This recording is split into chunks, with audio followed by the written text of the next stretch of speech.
আসসালামু আলাইকুম, স্বাগত জানাচ্ছি চ্যানেলের সংবাদ নিবেদিতা রাজা। শুরুতে জানিয়ে দিচ্ছি ফ্রেশ আটা ময়দা সুজি সংবাদ শিরোনাম।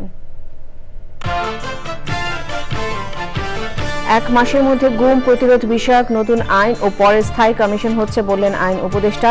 জাতিসংঘের প্রতিনিধি দলের সাথে সচিবালয়ে বৈঠক। পলাতক শেখ হাসিনা ও আসাদুজ্জামান খানকে ট্রাইব্যুনালে হাজির হতে পত্রিকায় বিজ্ঞপ্তি প্রকাশের নির্দেশ। মানবতা বিরোধী অপরাধে ট্রাইব্যুনালের মামলা। টিউলিপ সিদ্দিক 3 মামলায় অভিযুক্ত বলে জানালেন দুদক চেয়ারম্যান। লন্ডনের সাবেক ভূমিমন্ত্রী সাইফুজ্জামানের 343টি বাড়ি জব্দ।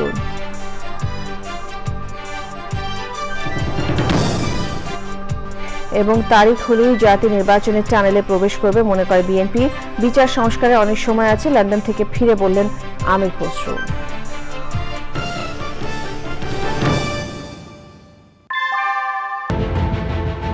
Primacy inbuilt. German technology, Bangladesh's first thermix rod, Salam Steel Thermax. সংবাদ শিরোনামগুলো জানাচ্ছিলাম। এখনকার সংবাদ আয়োজন একই সঙ্গে চ্যানেলের ইউটিউব চ্যানেল এবং চ্যানেলের ওটিটি প্ল্যাটফর্ম আইস্ক্রিনের লাইভ স্ট্রিম হচ্ছে।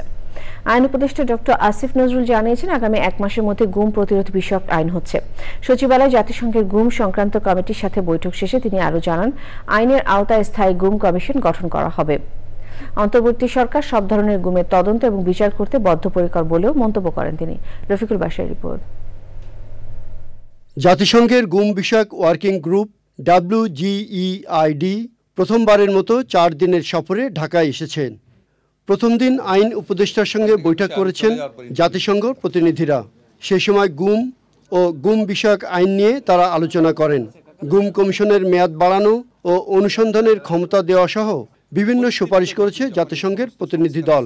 জাতিসংঘের কাছ থেকে আর্থিক নয়, কারিগরি সহায়তা প্রয়োজন হতে পারে বলে জানান আইন উপদেষ্টা। আমাদের একটা লক্ষ্য আছে, আমাদের এই গণঅভ্যুত্থানের বর্ষপূর্তির আগে আমরা খুব ভালো কিছু ল করে যেতে চাই। কয়েকটা তো হয়েছে, আপনারা জানেন সিপিসির অ্যামেন্ডমেন্ট হয়েছে, আমাদের নারী শিশু নির্যাতন দমন আইনের অ্যামেন্ডমেন্ট হয়েছে, তারপর আমাদের সাইবার সুরক্ষা আইন হয়েছে। আগামী 1 মাসের মধ্যে গুম বিষয়ক আইনটা এবং সিআরপিসির যে অ্যামেন্ডমেন্টটা সেটা হয়ে যাবে। লিগাল এইডের যে অ্যামেন্ডমেন্টটা সেটা ইনশাআল্লাহ আগামী 2 সপ্তাহের মধ্যে হয়ে যাবে। ওনারা যদি আমাদের আইন দেখে ইনপুট দিতে চায় যেটার সাথে আর্থিক ব্যাপার যুক্ত নাই, সেটা আমরা নিব। শুধুমাত্র টেকনোলজিক্যাল হেল্প হয়তো কারো লাগতে পারে, কিন্তু কোনো রকম আর্থিক সহায়তা আমাদের দরকার হবে না। মৃত্যু সনদের মতো নিখোঁজ সনদ দেওয়ার ব্যবস্থা করা যায় কিনা তা ভাবা হচ্ছে বলে জানান উপদেষ্টা। আমাদের ভিকটিম যারা ফ্যামিলি আছে তাদের সাথে আরেকটু আলোচনা করা দরকার, আর গুম বিষয়ক যে কমিশন আছে তাদের সাথে আলোচনা করা দরকার। আমরা বলেছি অবশ্যই আমরা আলোচনা করব মিসিং পারসন সার্টিফিকেট দেওয়ার জন্য। এটার বিধান আমরা অলরেডি আমাদের আইনে আছে, এটা আমরা করব। আরও বলেছেন যে ওখানে সার্চ করার জন্য। সরকারি চাকরি অধ্যাদেশ সংশোধন 2025 বাতিলের দাবিতে বিক্ষোভ সমাবেশ করেছেন কর্মচারী-কর্মকর্তারা।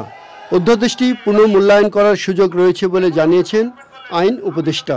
এ সংক্রান্ত উপদেষ্টা কমিটির সুপারিশ দেওয়া পর্যন্ত কর্মচারীদের আন্দোলন না করার আহ্বান জানান তিনি।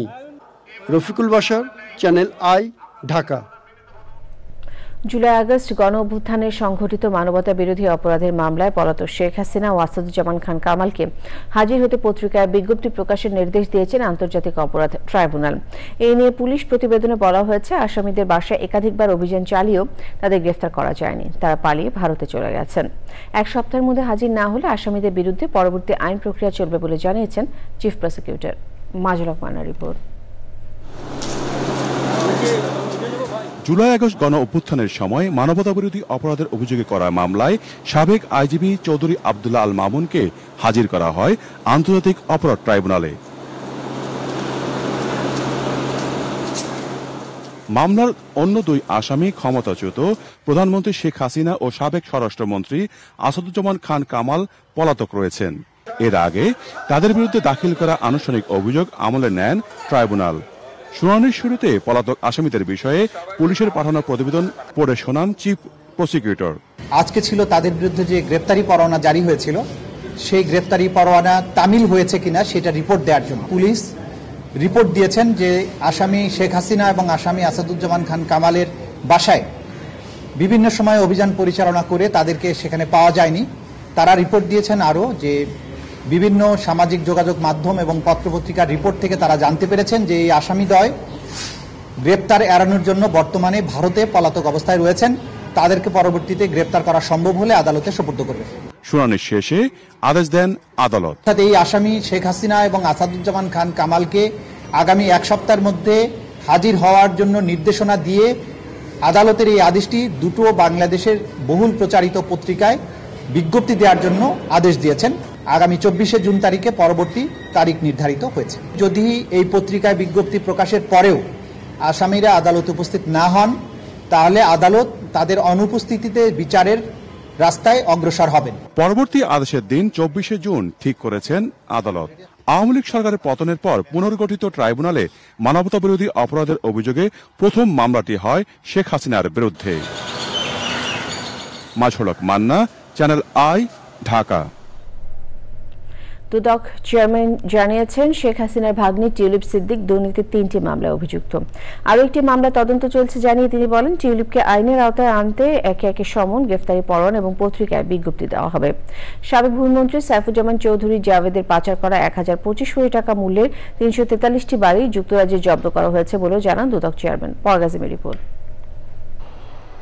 পাচার করা অর্থ ফেরত আনা সহ কয়েকটি এজেন্ডা নিয়ে সম্প্রতি যুক্তরাজ্য সফর করেন দুদক চেয়ারম্যান মোহাম্মদ আব্দুল মোমেন। বিষয়গুলো নিয়ে দুদক কার্যালয়ে সাংবাদিকদের সাথে কথা বলেন তিনি। শুরুতেই কথা বলেন সাবেক ভূমিমন্ত্রী সাইফুজ্জামান চৌধুরী জাভেদের পাচার করা অর্থ ফেরত আনা নিয়ে। জাভেদ সাহেবের মোট 580টা বাড়ির আমরা সন্ধান পাই। তার মধ্যে 343টা বাড়ি যুক্তরাজ্যে, 228টা সংযুক্ত আরব আমিরাতে এবং 9টা যুক্তরাষ্ট্রে। বাংলাদেশের প্রপার্টি বাদ দিয়ে আমি এটা বলছি। এর মধ্যে 343টা বাড়ি, যার আনুমানিক মূল্য বাংলাদেশি মুদ্রায় বলা যায় প্রায় 1025 কোটি টাকা, এইটা আমাদের জন্য এনসিএ ফ্রিজ করেছে এবং আমরা যদি ভাগ্যবান হই পরবর্তী সময়ে সঠিকভাবে মামলা মোকদ্দমা চালিয়ে হয়তো এটা আমরা আনতে সক্ষম হব। টিউলিপ সিদ্দিকির দুর্নীতির বিষয়ে দুদক পদ্ধতিগতভাবে এগোচ্ছে বলে জানান দুদক চেয়ারম্যান। টিউলিপ সিদ্দিক আমাদের 3টা মামলাতে অভিযুক্ত এবং আরেকটা তদন্তাধীন। এটাও মনে করার কোনো কারণ নাই যে তার শুধুমাত্র এই আমাদের যে রাজুকের প্লট কিংবা গুলশানের প্লট এটা ছাড়াও তার বিভিন্ন আমাদের হাতে এখন সম্প্রতি যেমন মৎস্য খামারের কথা চোখে পড়লো। তিনি যতই বলুন না কেন আমি বিষয়টা কিছুই জানি না, কিছুই যদি না জানেন তাহলে তার মন্ত্রিত্ব চলে যাবে কেন, কিছুই যদি না জানেন তার আইনজীবী আমাদের কাছে চিঠি লিখবেন কেন। আমাদের পরবর্তী অংশ আমরা আমাদের আইন যেটা বলে আর কি, আমরা চিঠি পাঠাবো, সমন যাবে, ওয়ারেন্ট যাবে, তা একটা পর্যায়ে আমরা পত্রিকাতে দেব। তিনি জানান জেনারেশন নেক্সট ফ্যাশনস লিমিটেডের চেয়ারম্যান তহিদুল ইসলাম এবং তার স্ত্রী যুক্তরাজ্যে বাংলাদেশের সাবেক হাইকমিশনার সাইদা মোনা তাসনিম বাংলাদেশের বিভিন্ন আর্থিক প্রতিষ্ঠান থেকে প্রায় 2000 কোটি টাকা আত্মসাৎ করে বিদেশে পাচার করেছেন। এটি নিয়েও তদন্ত শুরু হয়েছে বলে জানিয়েছেন দুদক চেয়ারম্যান। আসলে আমরা এগিয়ে যাচ্ছি, দেখা যাক কি হয়। পরাগ আজিম, চ্যানেল আই, ঢাকা। লন্ডন থেকে ফিরে বিএনপির স্থায়ী কমিটির সদস্য আমির খসরু মাহমুদ চৌধুরী বলেছেন, প্রধান উপদেষ্টার সঙ্গে তারেক রহমানের বৈঠকে জাতির প্রত্যাশা পূরণ হয়েছে। তিনি আরও বলেছেন, সংস্কারের জন্য ফেব্রুয়ারি পর্যন্ত অনেক সময় রয়েছে। এছাড়া নির্বাচিত সরকারও সংস্কার করবে। নির্বাচন কমিশন ভোটের তারিখ নির্ধারণ করার পরই জাতি নির্বাচনী টানেলে প্রবেশ করবে বলেও মন্তব্য করেছেন তিনি। রাহুল রায় রিপোর্ট।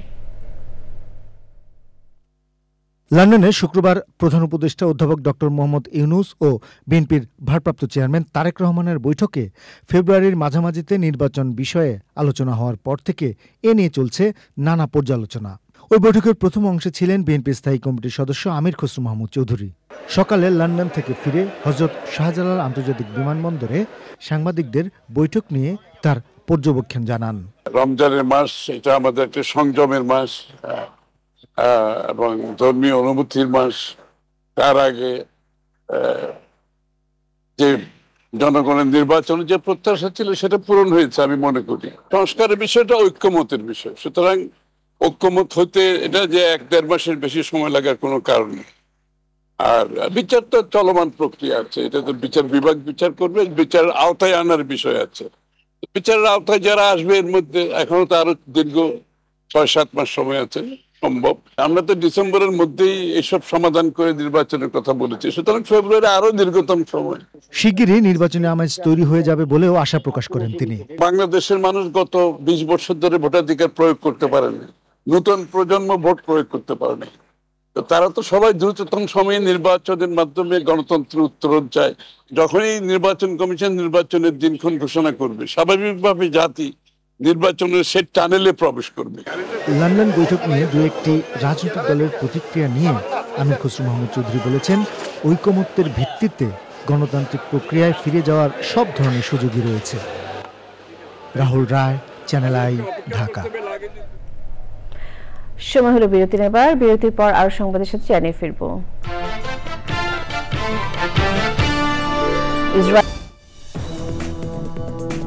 ফিরে এলাম বিরতির পর। হবিগঞ্জের নবীগঞ্জ শেরপুর সড়কে চলন্ত বাসে কলেজ ছাত্রীকে ধর্ষণের অভিযোগ উঠেছে। এই ঘটনায় স্থানীয়দের সহায়তায় বাস চালককে আটক করেছে সেনাবাহিনী। অভিযুক্ত আরও এক ধর্ষক বাসের হেলপার পালিয়ে গেছে। ঢাকার একটি কলেজের একাদশ শ্রেণীর ছাত্রী রোববার সকালে হবিগঞ্জের বানিয়াজংয়ের গ্রামের বাড়ি যাওয়ার উদ্দেশ্যে সায়দাবাদ থেকে একটি বাসে উঠে শায়েস্তাগঞ্জ বাস স্টেশনে তার নামার কথা থাকলেও সে বাসের মধ্যে ঘুমিয়ে পড়ে। পরে তাকে শেরপুর বাস স্টেশনে নামিয়ে দেওয়া হয়। সেখান থেকে রাত 10:30টায় ওই কলেজ ছাত্রী একটি লোকাল বাসে ওঠে। ভুক্তভোগী ও স্থানীয়দের অভিযোগ, লোকাল বাসের অন্য যাত্রীদের নামিয়ে দিয়ে বাসের ড্রাইভার সাব্বির ও হেলপার লিটন কলেজ ছাত্রীকে ধর্ষণ করে। তার চিৎকার স্থানীয়দের সড়কে 3 তলার পুকুরপাড় এলাকায় বাসটি আটক করে চালক সাব্বিরকে সেনাবাহিনীর কাছে হস্তান্তর করে। বাসের হেলপার পালিয়ে যায়। পরে সেনাবাহিনীর সিনিয়র ওয়ারেন্ট অফিসার হারুনুর রশিদের নেতৃত্বে একদল সেনা সদস্য ভুক্তভোগী অভিযুক্ত ড্রাইভারকে নবীগঞ্জ থানায় হস্তান্তর করে। এ ব্যাপারে নবীগঞ্জ থানায় মামলা করার প্রস্তুতি চলছে। এবার আমিন জুয়েলার্স আন্তর্জাতিক সংবাদ।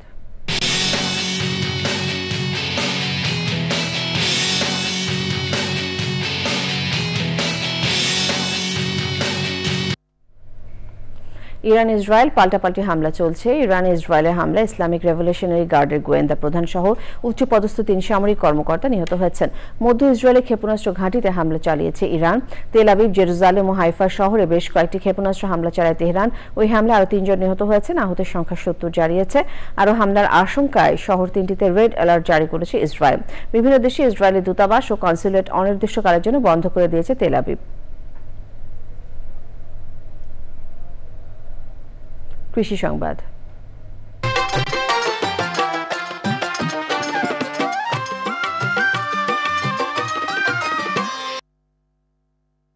নরসিংদীতে তরুণ প্রজন্মকে গ্রীষ্মকালীন ফলের সাথে পরিচয় করে দিতে ফল উৎসব করেছে residential high school and homes. শুধু পরিচিত করতেই নয়, ফলের গুণাগুণ সম্পর্কে অবগত করাও ছিল এই উৎসবের লক্ষ্য। উৎসবে অংশগ্রহণ করে উচ্ছ্বসিত শিক্ষার্থী ও অভিভাবকেরা।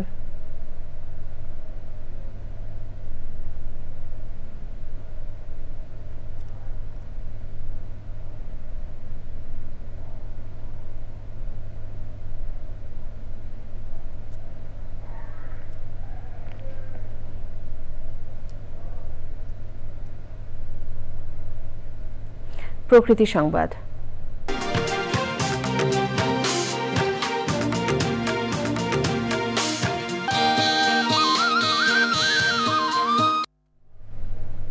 সিলেটের ভোলাগঞ্জে চলছে অবৈধভাবে সাদা পাথর উত্তোলনের মহোৎসব। প্রশাসনের নিষ্ক্রিয়তা ও পরিবেশ অধিদপ্তরের সীমিত সক্ষমতার সুযোগে প্রকাশ্যে সাদা পাথর হরিলুট চালাচ্ছে একটি অসাধু চক্র। এতে ধ্বংসের মুখে এই পর্যটন এলাকা। হুমকিতে পরিবেশ, প্রতিবেশ ও জীববৈচিত্র্য। পর্যটন ভিত্তিক এই অঞ্চলের জীববৈচিত্র্য ও প্রাণ প্রকৃতির রক্ষায় প্রভাবশালী চক্রের বিরুদ্ধে সরকারের হস্তক্ষেপের দাবি স্থানীয়দের।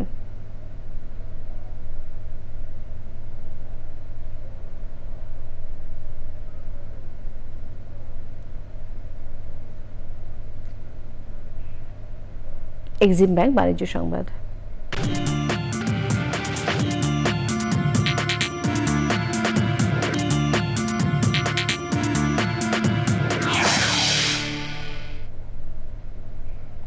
সোমবার ঢাকা স্টক এক্সচেঞ্জে লেনদেনে ঊর্ধ্বমুখী প্রবণতা দেখা গেছে। আগের কার্যদিবসের চেয়ে ডিএসইএক্স সূচক 59 পয়েন্ট বেড়ে 4783 পয়েন্টে দাঁড়িয়েছে। বেড়েছে বেশিরভাগ কোম্পানির শেয়ারের দাম।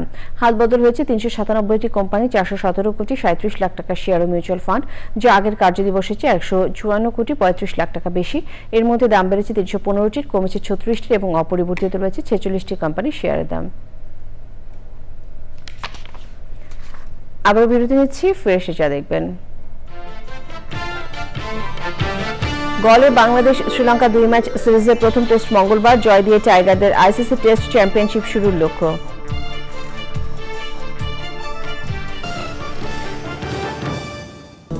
ফিরে এলাম বিরতির পর। বেসরকারি শিক্ষক নিবন্ধন ও প্রত্যয়ন কর্তৃপক্ষ এনটিআরসিএ সনদধারী ১ থেকে ১২তম শিক্ষক নিয়োগ বঞ্চিতরা মানববন্ধন করেছেন। রাজধানী ইস্কাটনে এনটিআরসিএ কার্যালয়ের সামনে মানববন্ধনে নিয়োগ প্রত্যাশীরা অভিযোগ করেন প্রায় ১২,০০০ নিবন্ধন পরীক্ষা পাশ করার শিক্ষক দুর্নীতি ও নানা অনিয়মের কারণে নিয়োগ বঞ্চিত হচ্ছেন। পাশে ১৮তম শিক্ষক নিবন্ধন মৌখিক পরীক্ষার ফলাফল পুনর্বিবেচনার দাবিতে মানববন্ধন হয়েছে। শিক্ষক নিবন্ধনের মৌখিক পরীক্ষায় প্রায় ২৩,০০০ অংশগ্রহণকারী অকৃতকার্য হন। খেলার খবর। এক মাসের মধ্যে গুম প্রতিরোধ বিষয়ক নতুন আইন ও পরে স্থায়ী কমিশন হচ্ছে বললেন আইন উপদেষ্টা। জাতিসংঘের প্রতিনিধি দলের সাথে সচিবালয়ে বৈঠক। পলাতক শেখ হাসিনা ও আসাদুজ্জামান খানকে ট্রাইব্যুনালে হাজির হতে পত্রিকায় বিজ্ঞপ্তি প্রকাশের নির্দেশ। মানবতা বিরোধী অপরাধে ট্রাইব্যুনালে মামলা। টিউলিপ সিদ্দিক ৩ মামলায় অভিযুক্ত বলে জানালেন দুদক চেয়ারম্যান। লন্ডনের সাবেক ভূমিমন্ত্রী সাইফুজ্জামানের ৩৪৩টি বাড়ি জব্দ।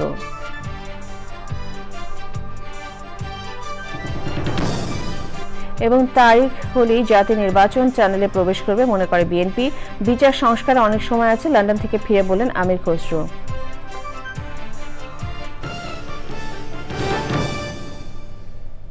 চ্যানেলের সর্বশেষ সংবাদ জানতে ভিজিট করুন channelonline.com-এ। যুক্ত থাকুন আমাদের সোশ্যাল মিডিয়া প্ল্যাটফর্মগুলোর সাথে। শেষ করছি চ্যানেলের সংবাদ। ধন্যবাদ।